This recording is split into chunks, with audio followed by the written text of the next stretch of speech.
saludar también a mis hermanos que nos ven a través de las redes sociales, en nuestra página de Facebook y de YouTube también. Que Dios los bendiga de una manera muy especial a todos aquellos que nos visitan en las redes sociales.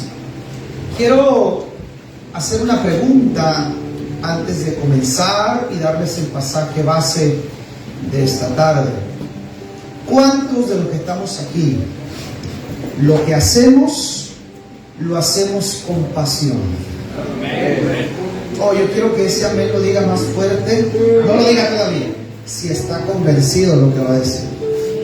Por favor. ¿Cuántos de los que estamos aquí, lo que hacemos para Dios, lo hacemos con pasión? Amén. ¿Sabe, hermano? Dios hablaba a mi corazón y me dijo lo siguiente para esta tarde: todo lo que no proviene de un corazón apasionado no me sirve.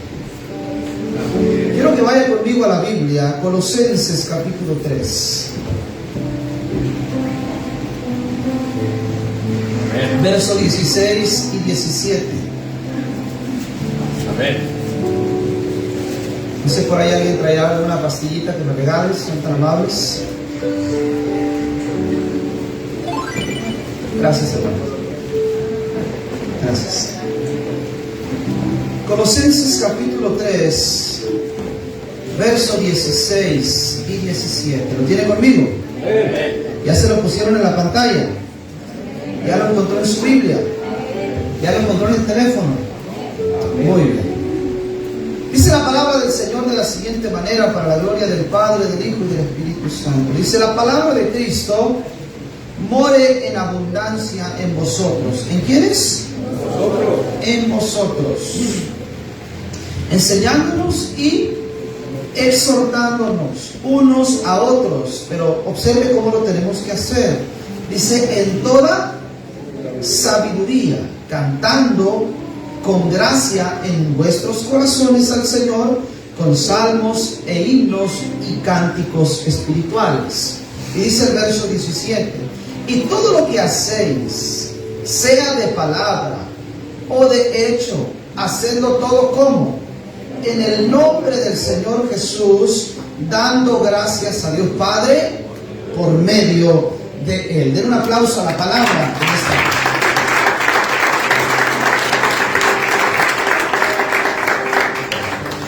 En el contexto de este pasaje, el apóstol está enseñando, o haciendo, mejor dicho, una comparación de la vida antigua que teníamos y la vida en Cristo que ahora tenemos. No sé cuántos podemos, de los que estamos aquí, hacer una comparación de nuestra vida misma. Cómo nosotros estábamos antes en Cristo, cómo hoy nosotros estamos en Cristo. Yo creo que es fácil hacer esa comparación. Bueno, con excepción, ¿verdad?, de los que nacieron en cuna cristiana y toda la vida han estado en la iglesia, etcétera. Y obviamente han sido fieles, ¿no? Porque hay quienes han nacido en la iglesia, pero Cristo no ha nacido en ellos. Entonces, la idea básica no es que nosotros nazcamos en la iglesia, sino que un día Cristo nazca en nuestro corazón. Eso es lo que marca la diferencia. Pero hay personas que han nacido dentro de una iglesia, siendo sus padres ya cristianos, y ellos desde un inicio, desde pequeños, entendieron de lo que se trataba la iglesia y ser cristiano, y dieron un testimonio, ¿verdad?, de ello, amando al Señor y tantas cosas. He conocido yo en lo personal hijos de pastores, por ejemplo, que nacieron ya siendo sus papás pastores, y ellos adoptaron la visión de sus padres. Y aún cuando su padre ya fue viejo, anciano, que ya no pudo ejercer el ministerio, los hijos continuaron, ¿verdad?, ejerciendo el ministerio y siendo fieles. Como lo hay también la otra parte, ¿verdad?, de hijos de pastores, incluso hijos de pastores que no sirven al Señor, hijos de pastores que no son ni siquiera cristianos. Está también la otra contraparte, ¿verdad? Pero es fácil hacer, ¿verdad?, una comparación entre la vida antigua, estoy hablando de lo personal de cada quien, que teníamos, y la vida que en Cristo ahora nosotros tenemos. Ahora, estos comparativos los hizo Pablo en repetidas ocasiones en sus diferentes cartas, con el fin de agradecer el cambio, escuche esto, provisto por medio de Jesucristo, y también para crear una conciencia de la misma. Voy a volver a repetir eso, hermano. Estos comparativos, el apóstol Pablo los hizo en repetidas ocasiones por dos razones. ¿Sí? Primero, agradecer el cambio provisto por medio de Jesucristo. ¿Cuántos agradecen ahora que Cristo está en nuestra vida? Amén.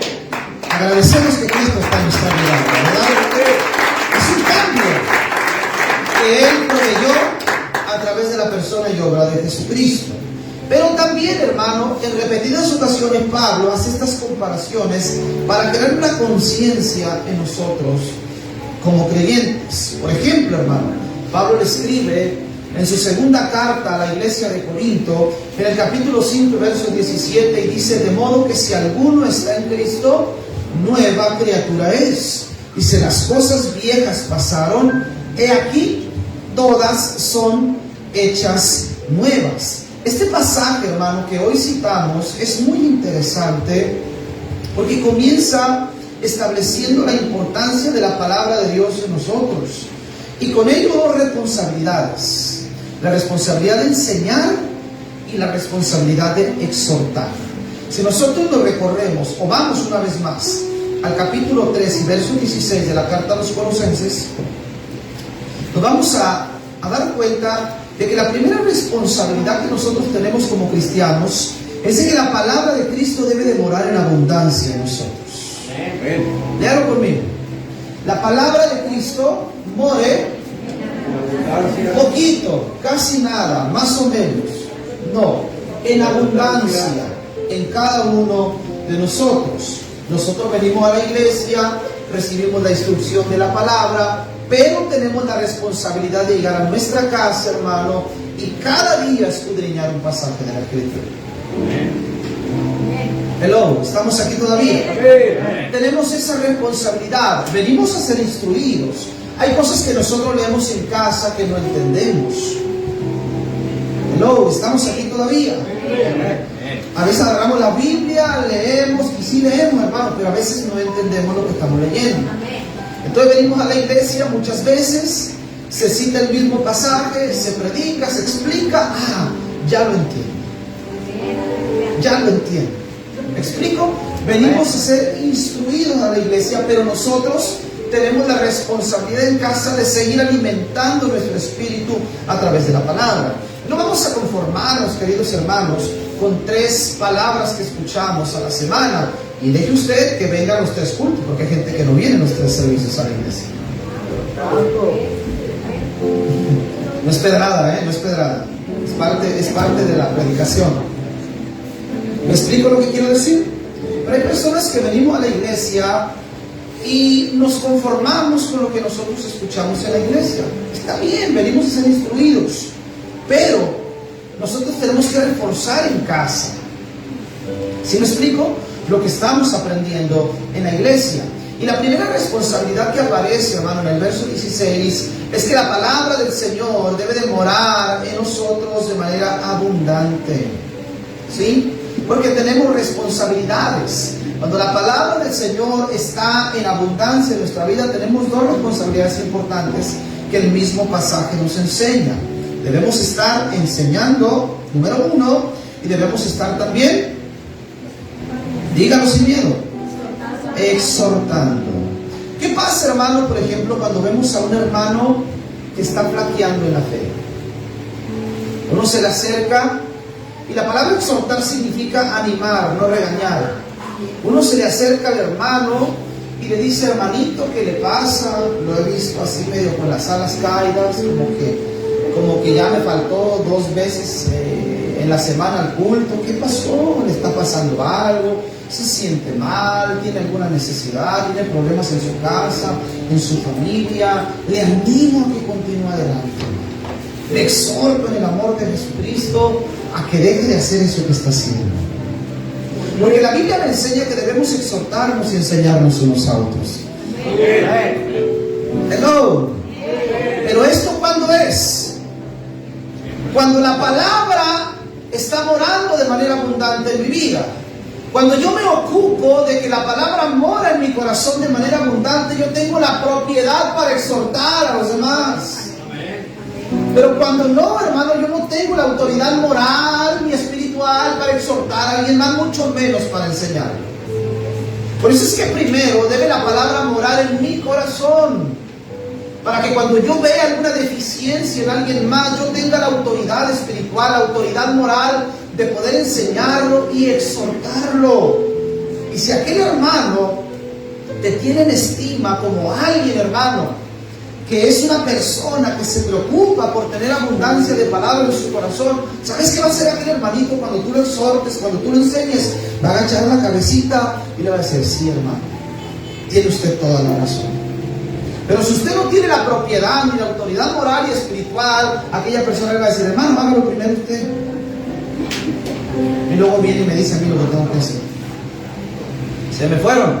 Amén. Amén. Esto pasa muy recurrente en las familias. Cuando el papá, que ha perdido su autoridad moral, quiere enseñar a su hijo o a su hija. ¿Qué pasa con el hijo? ¿Qué pasó, papá? Si este es el ejemplo que tú me has dado. Hello. Está muy serio el día de hoy. Está muy serio. ¿Sabe, hermano? Es muy importante, y quiero tomar un tiempo para hablarle de esto. Es muy importante la autoridad moral en nuestra vida. Es muy importante la autoridad espiritual en nuestra vida. Muy importante. ¿Sabe por qué? Porque de esa manera nosotros estamos preparados. Cuando la Biblia habla de que la palabra debe de morar en abundancia, está hablando, hermano, de que la misma palabra nos capacita, nos autoriza, nos califica para nosotros poder enseñar a alguien más, para poder exhortar a alguien más. Si yo me paro aquí en este púlpito, hermano, y usted mira que yo como pastor no voy caminando correctamente, ¿usted qué va a decir ahí sentado en su silla? ¿Ah? Pero si usted ve que yo como pastor estoy caminando correctamente y le hablo, hermano, de exhortación, le hablo de autoridad, le hablo de fe, entonces usted va a decir: ah, sí, pastor, claro que sí. ¿Me entiende lo que le quiero decir? Autoridad moral, autoridad espiritual. Entonces es muy importante que la palabra more en tu vida, porque la palabra te califica con autoridad moral y espiritual. Den un aplauso fuerte al Señor. La palabra te califica con autoridad moral y espiritual. Entonces nosotros debemos de ser hombres y mujeres en los cuales la palabra de Cristo more de manera abundante, porque tenemos dos responsabilidades importantes. La primera, tenemos que enseñar, y la segunda, tenemos que exhortar. ¿Qué significa animar a los hermanos que están decayendo en su caminar cristiano? Pero dice que debe de ser, escuche bien, siga conmigo el verso 16. Dice que debemos enseñar y exhortándonos unos a otros, pero hacerlo de una manera sabia. ¿Sabía usted que la inteligencia y la sabiduría son dos cosas diferentes? ¿Sabía usted que el conocimiento y la sabiduría son dos cosas diferentes? Usted puede ser una persona con mucho conocimiento, muy inteligente, y no ser sabio. Ahora, ¿cómo yo distingo entonces la sabiduría del conocimiento? La sabiduría es la aplicación de lo que conoces. O sea, yo conozco, yo aprendo y soy sabio cuando yo lo aplico a mi vida. ¿Cuánta gente hay, hermano, que no tiene una cabezota así de inteligente que es y de tanto conocimiento que acumula, pero no vive ni la cuarta parte de lo que sabe? Hello. ¿Se me fueron? Entonces, ¿qué hace? ¿Qué marca la diferencia de la sabiduría? Que yo aplico el conocimiento, aplico lo que sé a mi vida diaria. Entonces, la Biblia a mí me dice primero que yo debo de amar a mi hermano, ¿sí o no? No dice que lo debo de amar primero, no dice que lo debo de amar. Entonces, ¿cómo yo me voy a acercar a mi hermano Pedro? Bueno, lo pongo de ejemplo porque yo lo tengo cerquita, ¿verdad? ¿Cómo yo me voy a acercar a mi hermano Pedro y lo voy a animar en sabiduría? Lo primero que tengo que hacer es poner en práctica el amor que hay en mi corazón para con él. No solamente sé que lo tengo que amar, sino que lo pongo en práctica. Entonces yo me acerco de una manera sabia y le digo: hermano Pedro, ¿qué te está pasando? A mí me han dicho, pastor, usted debería ser más regañón. A mí me han dicho, hermano, usted debería ser más enérgico, más exigente.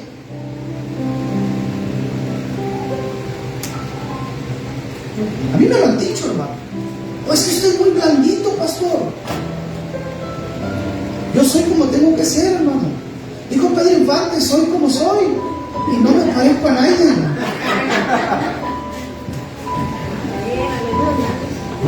¿Sí me entiende? ¿Qué es lo que yo he entendido, hermano? ¿Cómo debo de tratar a mis hermanos? ¿Me entienden? Ahora, dentro de ese amor va el espadazo, el chicotazo, ¿no? La disciplina. Claro que sí. Definitivamente. Pero ¿cómo me tengo que acercar a mi hermano Pedro? En sabiduría, entendiendo primero que lo tengo que amar, porque es un mandato, hermano, y ese mandato no puede ser revocado. Alaba a Dios. Ese mandato no puede ser abolido. Amarás al Señor tu Dios y amarás a tu prójimo como a ti mismo. Y dice Pablo que el amor es el cumplimiento de toda la ley. Entonces yo entendiendo eso, soy sabio a la hora de conducirme. No solamente lo conozco, no solamente sé que debo de amar a mi hermano, no solamente sé que lo tengo que cuidar, tengo que hacerlo con sabiduría. Acercarme, ¿sí? Y saber qué es lo que está pasando. Saber si ocupa una reprensión o si ocupa comprensión. Hello. Gracias por el entusiasmo. Porque, hermano, no todos ocupamos lo mismo. Hay quienes ocupan unos garrotones, unos barazos, hermano, fuertes. Hay gente que sí los ocupa, hermano, claro que sí, hasta con un martillo en la cabeza que dan. Pero hay gente que no ocupa eso. Hay gente que viene dañada, que viene dolida, que viene, no sé, hermano, y no necesita unos balazos. Lo que necesita a lo mejor es un abrazo. Que lo comprendas, que lo entiendas, que lo consideres. Pero ¿cómo vamos a hacer esto si no somos sabios, hermano? Si la palabra de Cristo no mora en nuestra vida de manera abundante. Si lo único que hacemos es conocer la Biblia por conocerla, pero no somos sabios porque no la aplicamos a nuestra vida. Entonces yo soy sabio cuando yo aplico lo que conozco. La palabra de Dios mora en abundancia en nosotros. ¿Por qué? Porque debemos enseñar y debemos animar, pero lo debemos hacer en toda sabiduría. Den un aplauso, por favor, fuerte al Señor.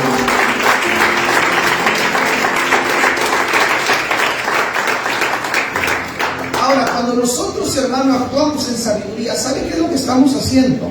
Estamos demostrando, ¿sí?, también que somos plenamente conscientes de lo que estamos aprendiendo.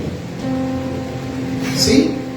Plenamente conscientes. Estamos demostrando también el gozo que hay en nuestros corazones con lo que nosotros estamos haciendo. Ahora, el verso 17 es también muy interesante. Dice, y todo lo que hacéis, sea de palabra o de hecho, debemos hacerlo todo. Todo es. Todo es. Todo es todo. ¿Qué entendemos por todo? Todo. No hay manera de pensar que es la mitad o 3/4. No. Todo es totalidad. Todo. ¿Sí? Dice que nosotros, todo lo que hacemos, todo, sea para la iglesia o no sea para la iglesia, sea espiritual o no sea espiritual, todo lo que hagamos, sea de hecho o de palabra, hacerlo todo en el nombre del Señor. Ahora yo le pregunto, ¿cuántos de los que estamos aquí cumplimos esta palabra?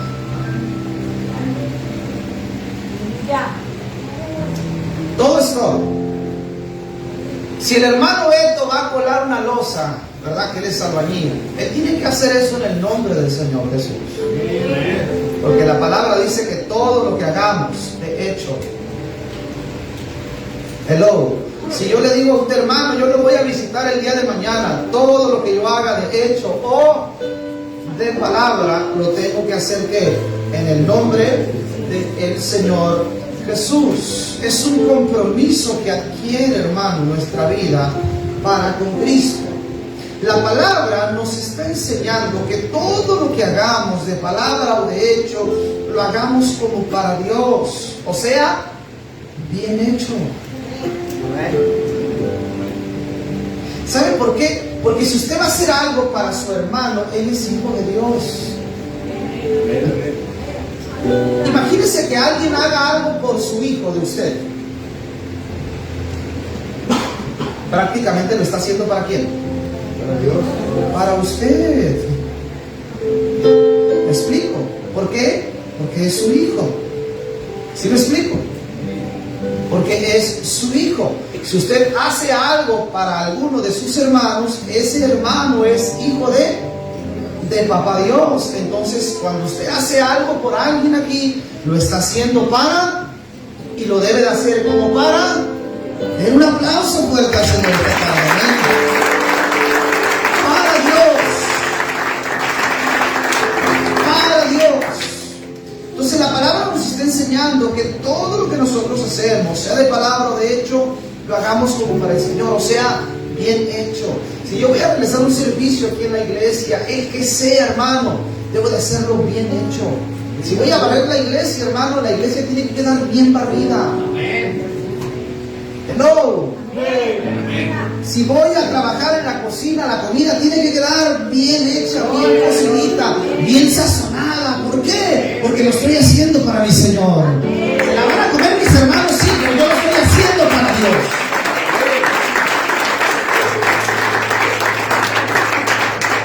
Si voy a estar acá tocando la música, ¿cómo lo voy a hacer? Lo mejor que yo pueda, conforme a mi capacidad.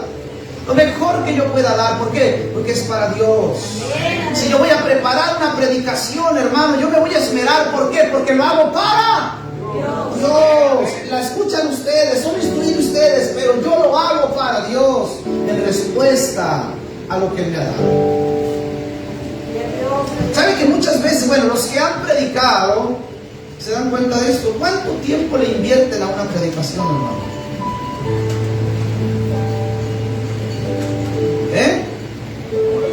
¿Cuánto tiempo se le invierte a una palabra que Dios te da? Dios te da la revelación, ¿verdad? Pero el tiempo invertido es en el desarrollo de esa revelación. Dios te da una palabra, ¡pum! Te dice, ¿sabes qué habla? No sé, de la fe, ¿sabes? ¡Ay! La fe. Ok, ahí traes el versículo, ¿no? La fe, la fe, la fe, la fe. Pero ¿cuánto tiempo tardas en desarrollar? ¿Cuántas cosas Dios no te va a decir a través de eso que ya te dijo? De su base. ¿Cuánto tiempo se le invierte a una predicación? Se le invierte un tiempo, hermano. Se le invierte un tiempecito. Yo me he dormido hasta las 3, 4 de la mañana. Estaba escribiendo y escribiendo. Y le digo, Señor, ya tengo sueño. Espérame tantito. Me dice, te va otra. Y apúntale. Decía una de mis maestras, ¿no? Es mejor una pluma indeleble que una mente brillante. Así que todo lo que Dios me da, yo lo apunto, porque yo tengo muy mala memoria, hermano. Y estoy recibiendo de Dios. Por eso es que siempre usted ve, tengo 12 años predicando. Los que tienen aquí todo el tiempo con nosotros en la iglesia desde el principio, se han dado cuenta de que siempre he predicado con hojitas. ¿Cuántos alaban al Señor en esta tarde? Amén. ¿Saben por qué no traigo tablets? Porque después me aparecen las notificaciones del Facebook ahí, hermano. Y no quiero interrupciones. ¿Me entienden? Todo lo apunto, todo lo apunto, todo lo apunto. Había un pastor que decía, no, es que esos que predican, que apuntan, que no es de Dios, porque el Espíritu Santo tiene que hablar a través de ti. Bueno, ¿y quién me habló antes cuando escribí todo esto? ¿Ah?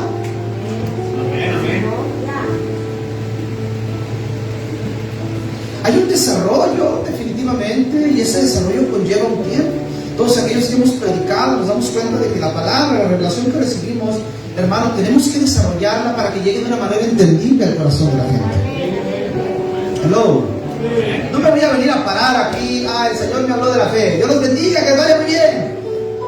No, tiene que haber un desarrollo, tiene que haber una estructura. Tiene que haber un tema en sí, alusivo a lo que Dios te está dando en revelación. Cuando alaban el nombre de Jesucristo. Entonces, hermanos, se le invierte tiempo. ¿Por qué? Porque lo hacemos para Dios y no hay ninguna queja. ¿Por qué? Porque hay pasión en nuestro corazón por lo que nosotros hacemos. Tiene que haber una pasión en todo lo que hacemos, hermanos. Si nuestro corazón no está apasionado por Cristo, nada de lo que hacemos está siendo puesto en nuestra cuenta. Si lo que haces tú no lo estás haciendo con una pasión para Dios, no te está contando.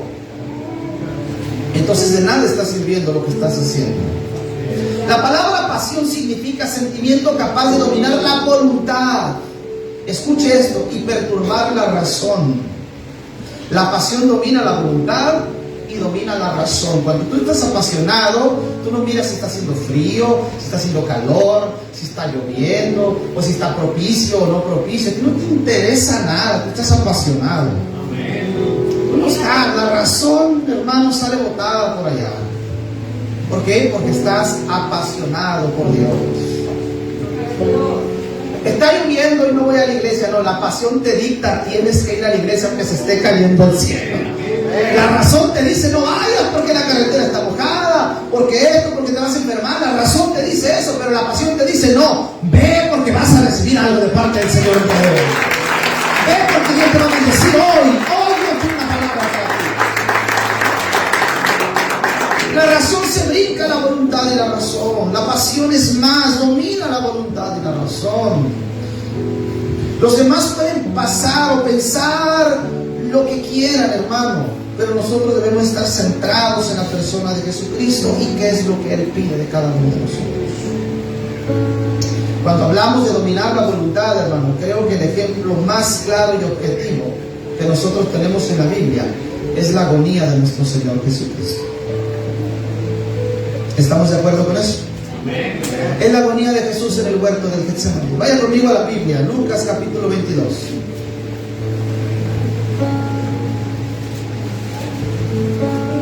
Lucas capítulo 22.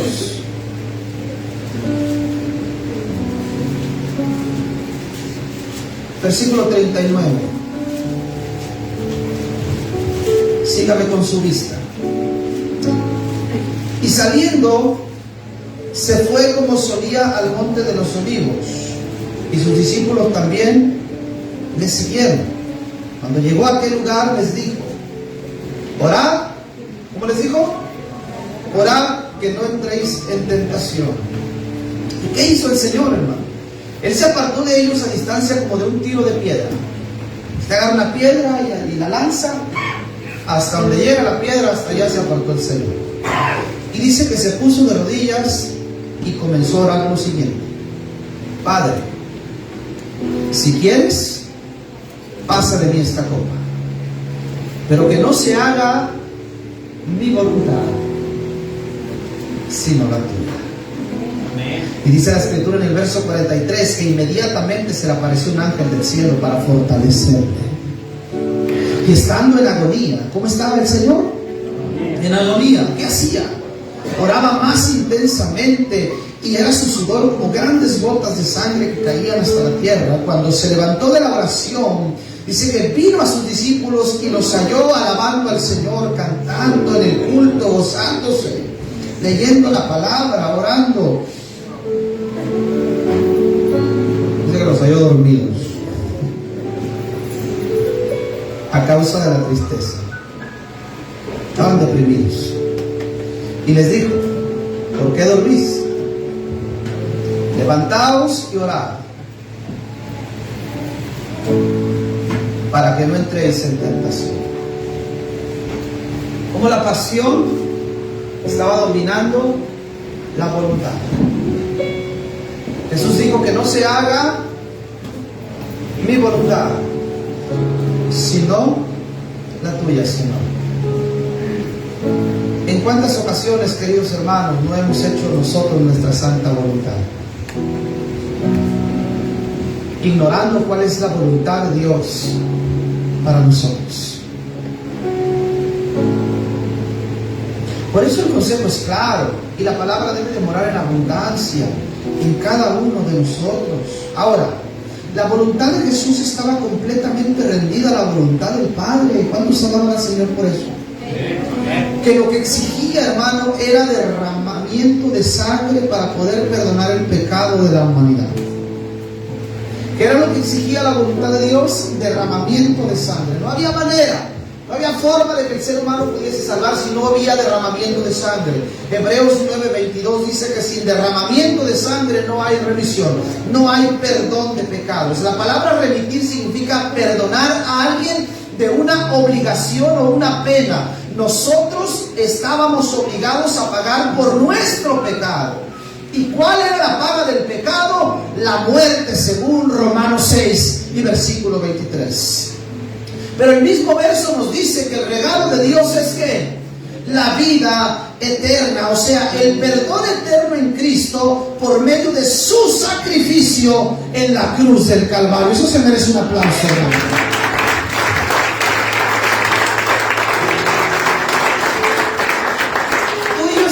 Condenados a la muerte, pero hubo alguien apasionado que rindió su voluntad. ¿Sabe? La gente que camina por la calle, hermano, puede estar condenada al infierno si tú no te levantas con pasión a predicar a Jesucristo. Se me fueron el día de hoy. Usted como pueblo puede estar condenado a la ignorancia, hermano, si yo no estudio la palabra para enseñarlo. Amén, amén. ¿Me entiende lo que le quiero decir? La gente del borde, hermana Rubí, puede estar condenada a vivir de una manera miserable si usted con pasión no hace lo que tiene que hacer allá. ¿Me entiende? Hay muchas cosas que están en nuestra mano por hacer. Gracias a Dios, muchos ya lo estamos haciendo, esperando en Dios que el resto que está empezando a decidirse hacerlo lo haga. ¿Por qué? Porque el tiempo es corto, hermano. Ya no tenemos mucho tiempo. Cristo está a la puerta, esto se está terminando. Necesitamos hacer la obra de Dios aquí en la tierra. ¿Cuántos alaban al Señor esta tarde, hermano? Necesitamos hacer la obra de Cristo. Necesitamos mostrar pasión en lo que nosotros hacemos. Porque si no mostramos pasión, entonces condenamos a los demás. Hello. La pasión que Jesús sentía por la obra, hermano, de redención, superó su voluntad. Ahora, tu pasión debe de superar tu voluntad, hermano. Amén. Le voy a dejar con esa piedrota encima de los ojos en esta tarde. Su pasión debe de superar su voluntad. Amén. Amén. Cuando usted empieza a hacerle caso a su voluntad, de su razón, hermano, ya empezamos mal.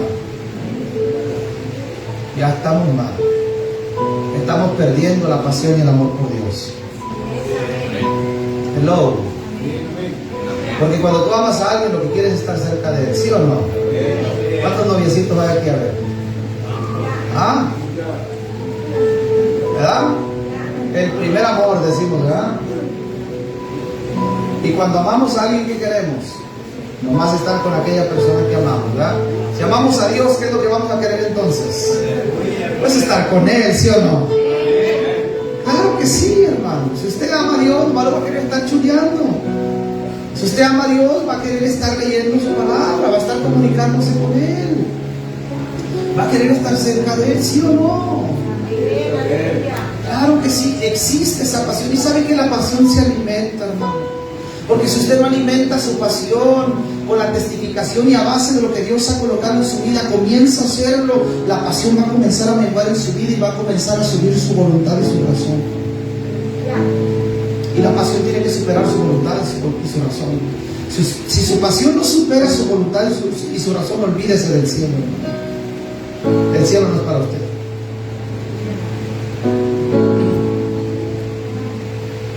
Hello. La pasión que Jesús sentía superaba definitivamente su voluntad. la cual estaba completamente rendida al Padre. ¿Y cuál fue el resultado, hermano, de esa pasión de Cristo? El resultado fue la salvación de todos aquellos que lo hemos recibido como Señor y Salvador. ¿Cuántos alaban a Cristo?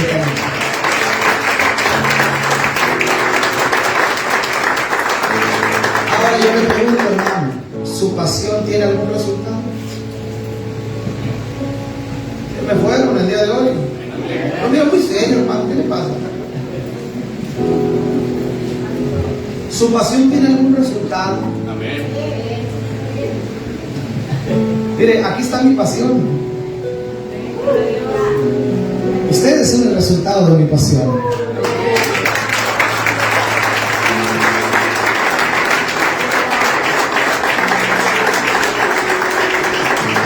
Las almas, hermano Víctor, que se conviertan en el evangelismo de los sábados, son fruto de tu pasión, hermano. La gente que es bendecida, ministro de alabanza, con las notas que tú das, con los tamborazos de la batería, Miguelito, son fruto de tu pasión. Hello. Cuando la gente llega a la iglesia y dice, qué rico huele, las hermanas que limpiaron el domingo, fruto de su pasión. Salve al Señor en esta hora.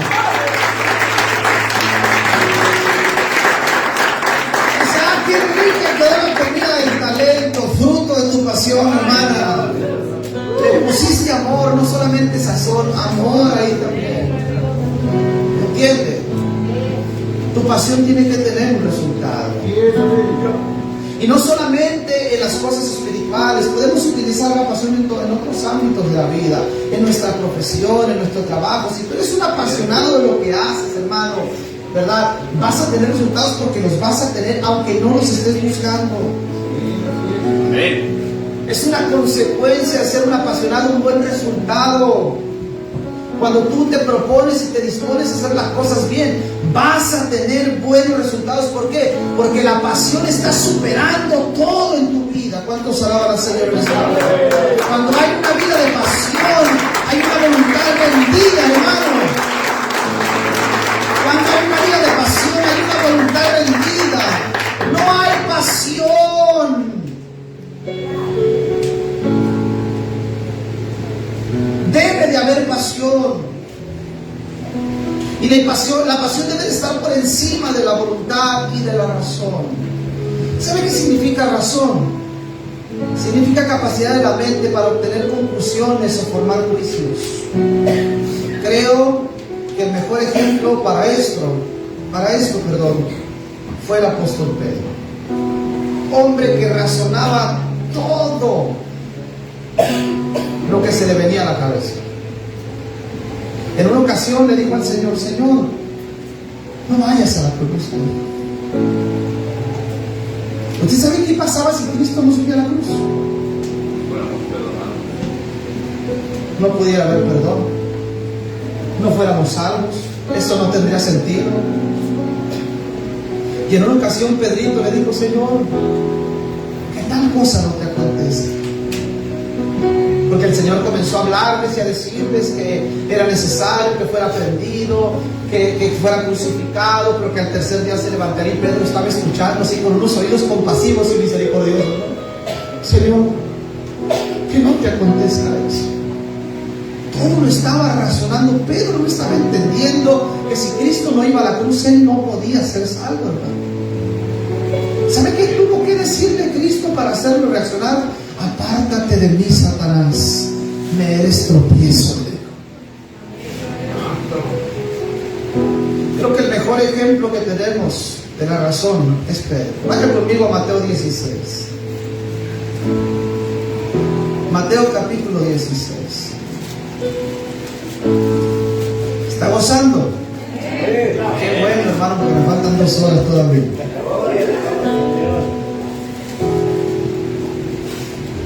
Capítulo 16, verso 21 al 24. Cuando lo tengan me dicen.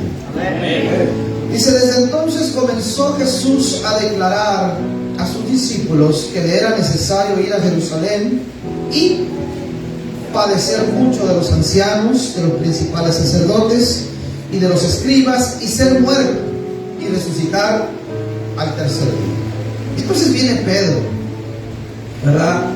Y hasta lo jaló del brazo, ¿verdad? Y lo tomó aparte y lo llevó acá, ¿sí? Y quería decirle algo. Y esto era lo que le quería decir, ¿sí? Y le dijo: Señor, ten compasión de ti. En ninguna manera esto te acontece. Jesús voltea y le dice: quítate delante de mí, Satanás. Me eres tropiezo. ¿Por qué? O sea, ¿lo quería ofender? No. Le explica por qué. Y le dice: porque no pones la mira en las cosas de Dios. ¿Cuál era la voluntad de Dios? Que Cristo viniera y muriera por el pecado de la humanidad. ¿Sí o no? Estaba escrito en la ley y en los profetas. ¿Y qué era lo que tenía que suceder en la vida de Cristo aquí en la tierra? Exactamente eso, que era la voluntad del Señor. Pedro no estaba poniendo sus ojos en la voluntad de Dios, en las cosas de Dios, sino en la persona, en el hombre, en Jesús, en quien convivía con él. ¿Me entiendes lo que quiero decir? Y entonces Jesús le dice: porque no pones la mira en las cosas de Dios, sino en las de los hombres. Verso 24. Entonces Jesús dijo a sus discípulos: si alguno quiere venir en pos de mí, ¿qué debe de hacer? ¿Debe de acostarse a dormir a ver Netflix? No, debe de negarse a sí mismo, tomar su cruz. Y saben que la cruz tipifica dolor, tipifica sufrimiento. Hay cristianos que no están dispuestos a hacer eso, hermano. Y la Biblia dice que nosotros debemos negarnos a nuestras propias pasiones, a nuestra voluntad, a nuestra razón, y ser apasionados de Dios, porque con la pasión de Dios en nuestra vida, la cruz no nos va a pesar tanto. ¿Cuántos alaban al Señor en esta hora? La cruz no nos va a pesar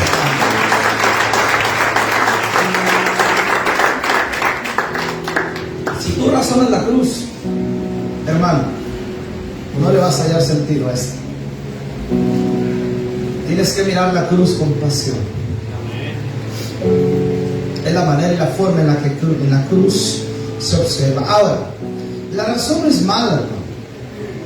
Pero tiene que ver con ideas y conclusiones normalmente y meramente humanas, con las cuales es imposible resolver situaciones que son espirituales. Por eso es que dentro del marco del plano espiritual no cabe la razón. Porque la razón son conclusiones humanas, ideas humanas. Y con ideas y conclusiones humanas tú no puedes resolver un problema que es espiritual. ¿Me explico lo que quiero decir? No estoy diciendo que la razón es mala. Tú puedes razonar las cosas que no son espirituales, pero las espirituales no las razones, hermano. Porque vas a encontrar miles de peros. ¿Entiendes?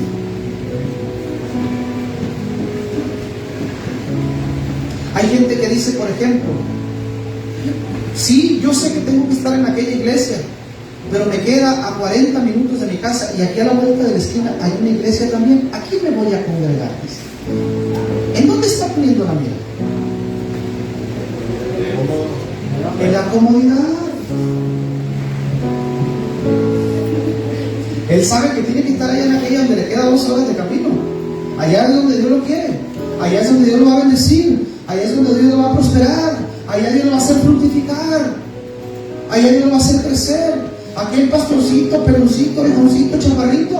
Allá, aquel es su pastor. Allá es donde va a crecer, donde le va a enseñar. Allá es donde le va a dar el ministerio. Allá. No que esté a la vuelta de la esquina.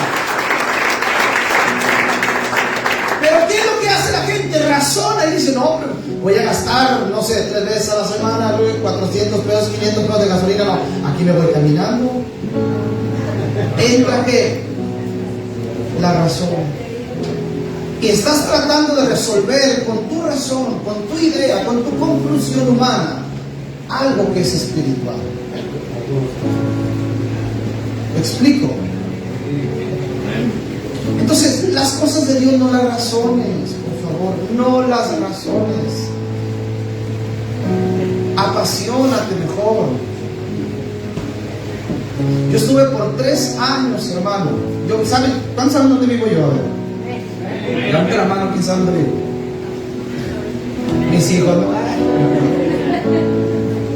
Bueno, yo estuve congregándome por 3 años en la iglesia del Redentor, una iglesia que está atrás del aeropuerto.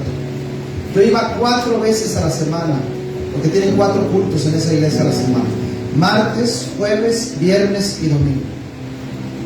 Y todavía íbamos los miércoles a ensayar. 5 veces a la semana íbamos a la iglesia. Yo trabajaba en ese tiempo hasta el Pacífico, hermano. Desde el Pacífico hasta Laurel es 1 hora 20 minutos aproximadamente. Yo llegaba a las 6:20 de la tarde a la casa, el culto empezaba a las 7. Pregúnteme cuándo llegamos tarde. Nunca. Pregúnteme cuándo faltamos a la iglesia. Nunca. Por 3 años consecutivos, 4 o 5 veces a la semana. ¿Sabes? Pregúnteme si me puse a pensar en cuánto gastaba de gasolina. Pregúnteme si alguna vez me pregunté si estaba lejos o estaba cerca. No.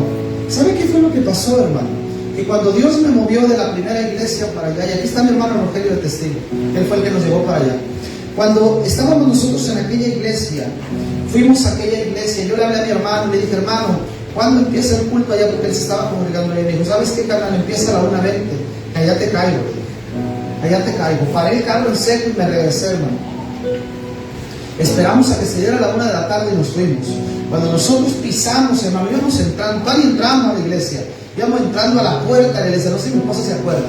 Pisamos, hermano, adentro de la puerta y empezamos a sentir la gloria de Dios de una manera poderosa. Y dijimos: esta es la iglesia donde Dios nos quiere tener.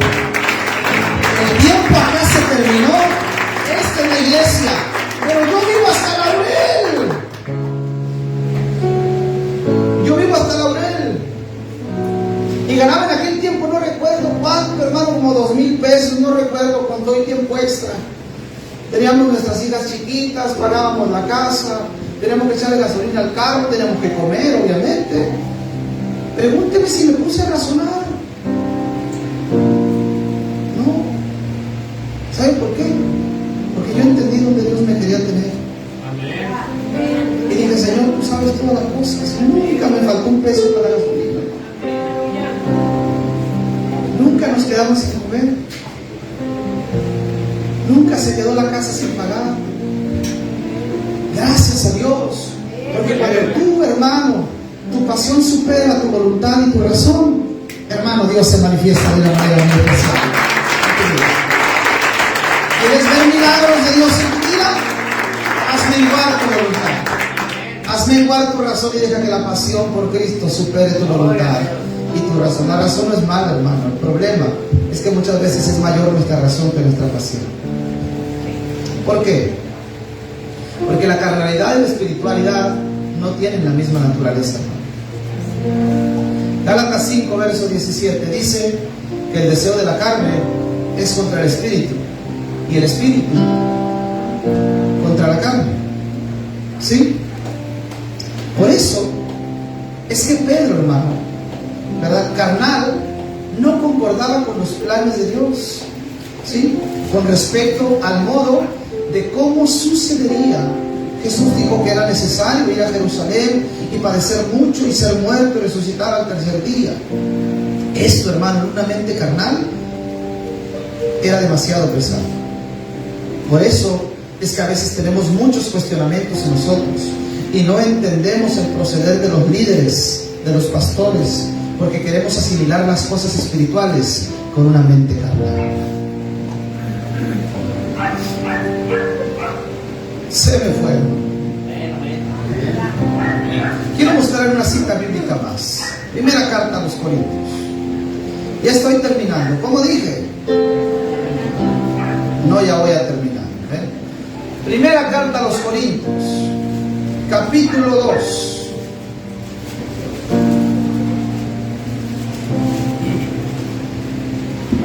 Verso 14.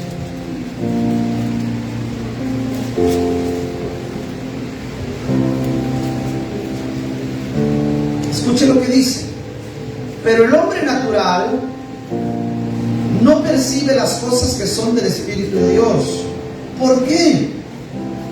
Porque para él son una locura y no las puede entender. ¿Por qué? Porque se han de discernir de manera espiritual. Entonces imagínense, hermano, un proceder espiritual de alguien analizado por una mente carnal. ¿Qué va a pasar? Lo va a juzgar. ¿Me entiende? ¿Y por qué lo va a juzgar? Porque no entiende su caminar. Un hombre carnal no puede entender un hombre espiritual. ¿Me explico lo que quiero decir? La carnalidad y la espiritualidad son dos naturalezas completamente distintas, diferentes. El espiritual se conduce, hermano, en las cosas espirituales, y el carnal en las cosas carnales. Cuando los dos se juntan, no hay un tema de conversación. El espiritual quiere hablar de Cristo, el carnal quiere hablar del fútbol, del box, de la lucha libre, del TV y novelas. Hello. Por eso es que el proceder de muchos líderes se juzga, porque están percibiendo desde una perspectiva carnal. Hello. Son dos naturalezas completamente diferentes. Ahora, estoy cerrando con esto. La pasión debe de superar tu voluntad y tu razón. Definitivamente. Definitivamente. ¿Quieres ver la gloria de Dios en tu vida? ¿Quieres ver milagros suceder en tu vida, en tu familia? ¿Quieres ver qué cosas sorprendentes comiencen a suceder en tu vida, en tu casa, en tu negocio, en tu trabajo, en tu persona? ¿Quieres ver la gloria de Dios en cada ámbito, en cada área de tu vida? Que tu pasión supere tu voluntad y tu razón. Si no, nunca lo vas a mirar.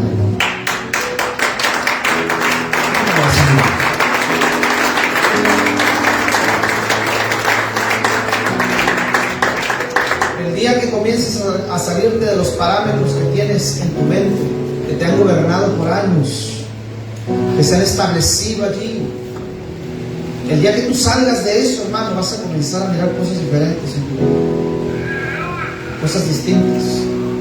El día que tu pasión supere tu voluntad y tu razón, ese día vas a comenzar a mirar la gloria de Dios. La pasión supera la voluntad y la razón, debe de hacerlo. Entonces el consejo es apasionate por Cristo, hermano. Todo lo que hagas de hecho, de palabra, hazlo para el Señor, hermano. A manera de que todo lo que hagas, absolutamente todo, sea pensando en Él y para Él. Si vas a dar, no lo hagas con tristeza, hermano. Si vas a servir, que sea con alegría. Si vas a ayudar, no lo divulgues. Repito, si vas a dar, no lo hagas con tristeza. Si ya metiste la mano y sacaste el día 200, que no te pese, ya, hermano, ya lo sacaste, ya. Suéltalo en el nombre de Jesús. Suéltalo. No lo hagas con tristeza. Porque si lo haces con tristeza, hermano, no estás trayendo bendición, sino maldición a tu vida. Si vas a dar, no lo hagas con tristeza. Si vas a servir, hazlo con una sonrisa, hermano. No andes con la escoba. Ay, a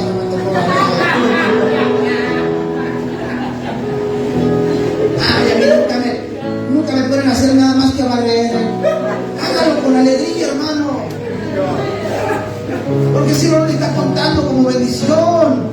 Si va a ayudar a alguien, hermano, no lo ande platicando. No lo ande divulgando, no sea chismoso. No sepa a tu izquierda lo que hace a tu derecha. Qué tremendo está eso, hermano. Ahora, si va a corregir, hágalo por las razones correctas. Que nunca sea la molestia, el enojo, ¿verdad? El coraje. No. Esas no son razones correctas para corregir a nadie. Hello. Se me queda viendo muy feo. Ya voy a terminar.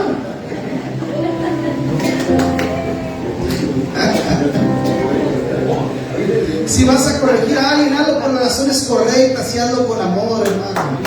Y cuando menos pienses, habrás subido muchos escalones hacia el éxito de la vida cristiana. Sabe que mucha gente aspira a tantas cosas, pero no hace nada para llegar a Él. Hello. Tienes mucho para dar. Voltea con alguien que tienes al lado y dile, tienes mucho para dar. Tienes mucho para dar. Quizás lo que te falta es la pasión.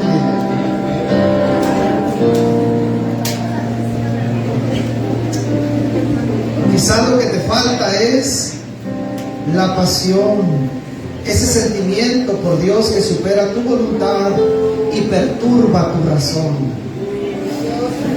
Termino con esta pregunta. ¿Quieres que Dios se acerque a ti? Acércate tú a Dios.